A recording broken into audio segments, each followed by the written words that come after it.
আসসালামু আলাইকুম। আমি মুমিন মেকানিক। আপনাদের সম্মুখে আজকে যে ভিডিওটা নিয়ে হাজির হয়েছি, খুবই ইম্পোর্টেন্ট একটা ভিডিও। আপনারা দেখতেছেন এখানে ওভারলোডের গাড়ি এখানে দাঁড়িয়ে গেছে। গাড়িটি লোড নিয়ে যখন রাইতের দিকে রওনা দেয়, তখন গাড়ি এখানে দাঁড়িয়ে গেছে।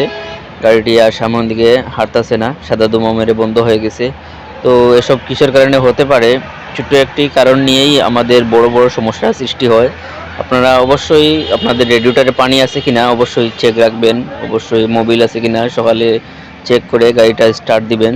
তো কখনো এভাবে আপনারা রাস্তাঘাটে বিপদে পড়বেন না। এই গাড়িটার মেইন সমস্যা হচ্ছে আজকে মোবিল নেই আর রেডিয়েটর জাম হয়ে গেছে। পানি না থাকার কারণে কাদা মাটি জমে ভিতরে জাম হয়ে গেছে। গাড়িটি এই কারণে এখানে বন্ধ হয়ে গেছে, স্টার্ট বন্ধ হয়ে যাওয়ার কারণে গাড়িটি আমি এখানে কাজ করতে এসেছি চিটাগাং থেকে। এখন গাড়িটি আমি স্টার্ট করে গ্যারেজের দিকে রওনা দেব। গ্যারেজের দিকে নিয়ে গাড়িটাকে ইঞ্জিনটা ডাউন দেব। তো আপনাদের মূল্যবান গাড়িটি রাস্তায় এসে বিপদে যেন না পড়তে হয় সেদিকে লক্ষ্য রাখবেন।